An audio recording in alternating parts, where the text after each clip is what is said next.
beer tubers, welcome back to another episode of Maxwell Starr's Beer Reviews. Tonight, coming at you with a review of a beer I've been sitting on for a few months now. This is a beer that came out in New Brunswick liquor stores last fall, and as you guys might know, I was a little preoccupied last fall, so I've been sitting on a can of this for a while. This is a collaboration beer done by Creemore Springs. This is Creemore Springs Altbier Collaboration Ale.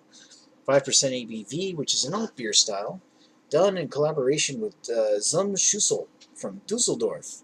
And just did a little Googling before I started this review. Apparently Schüssel is one of the classic manufacturers of the German Altbier style, which is, copper. It's kind of like a copper ale aged with, it's brewed as an ale and aged as a lager, which is, I believe, conforming. Does it say anything here about conforming to Reinheitsgebot? Whatever. It's a top fermenting beer. It's an ale. But it's aged as a lager, so basically it gives you the ale characteristics and lots of flavor, but also gives you the clean finish of a lager. So I've had a chance to have this before, but it's been a few months since I've tried it. This is when our brewers decided to craft our first ever ale. Creemore Springs usually specializes in German style lagers, so this is a bit of a stretch. This isn't actually an ale from them. This is when they craft their first ale. They wanted to be extraordinary. They chose one of the oldest and rarest styles in the world, ale styles in the world, Dusseldorf style Altbier or Old Beer.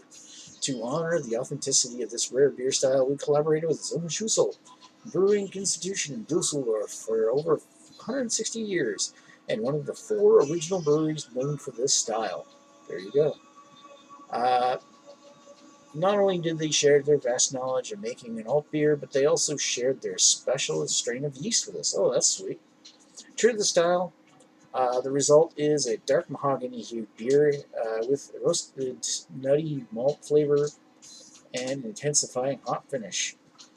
Well, you know, I've had this for like 6-7 months, so who knows if the hop finish is still there, but it's canned. It's got a good chance. Let's crack this thing open. Ooh, get a little fizzy. I've been shaking the can in my hand here. It's not too bad, though. So I'm going to pour this into my Creemore Springs glass. Premium lager. Nice little glass. Ooh, excusez-moi.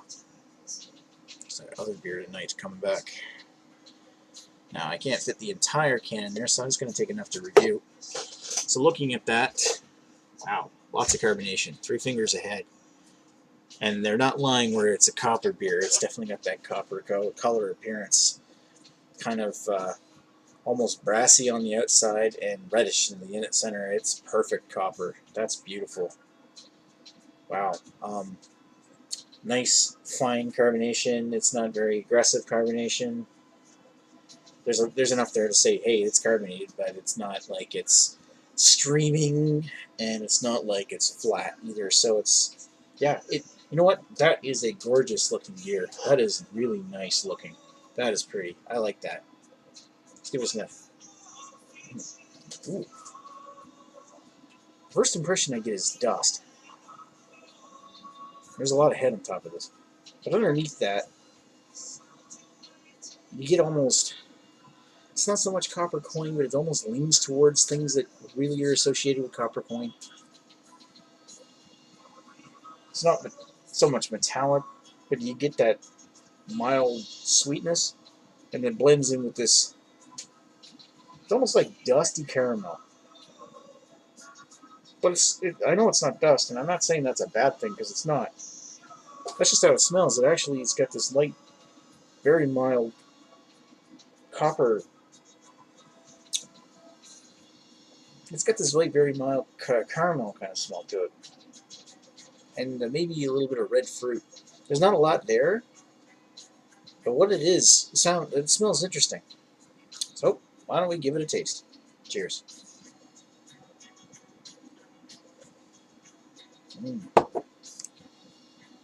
Alright. It almost comes across as having 2 halves to this beer. Underneath is this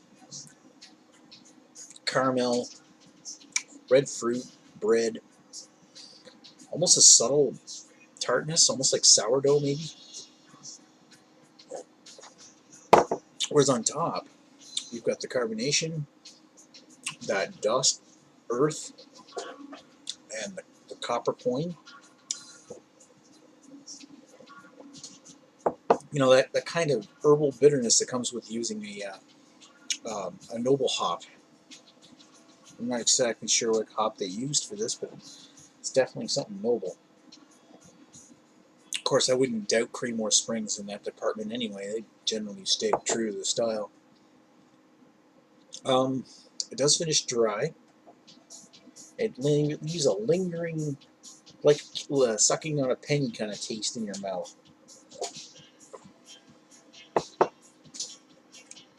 Maybe a gentle, I'm not sure I even want to call it gentle sweetness left behind, because it gives you the impression of caramel taste, but it's not like sugar or anything. It's like a mild caramel sweetness, but it feels like it's not sugary. That's interesting. I gotta say, I like that. I've had a number of Altbiers in the past, and this is definitely, I don't know if I can call it the best. I don't know. It's definitely not the worst. But perhaps I could call it one of the more authentic ones I've had. It's actually really nice. I really do like that.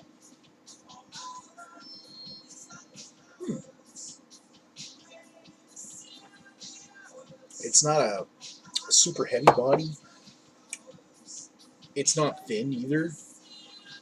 What I can see is, I mean, I've got this, this is at cellar temperature. I just pulled this out of the back room. And it's probably 10 degrees or so. I would say that this is probably would have been a lot cleaner finishing if I had drank it ice cold, like, or something like refrigerator temperatures. But it held up pretty damn well. And if you're looking for a full-bodied ale taste, that is got it. This perhaps maybe a little thicker than what I would consider clean, like a lager. But it's not a lager, it's a lager ale. That is definitely richer and full-flavored, and that is one of the biggest things that I really like in the beer, because then I can sit down and drink a bunch of these ones, and I really appreciate it.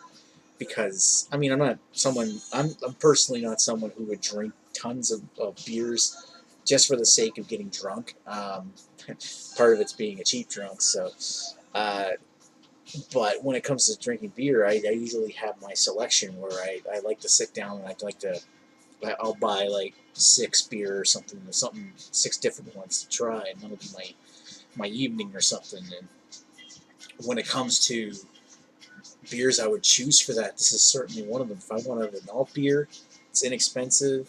It was like $2 something a can or something. And honestly, this is, I gotta say, I can't say anything bad about this at all. I gotta say good things about it. I think I'm gonna go all the way and say 4 to 5. I really do like this beer. I'd imagine there's probably better out there, but this is solid. This is a very solid beer. And as usual, Creemore Springs does not disappoint. Anyway, thanks for watching Maxwell Starr's beer review of Creemore's Altbier. Chat with you folks later. Cheers.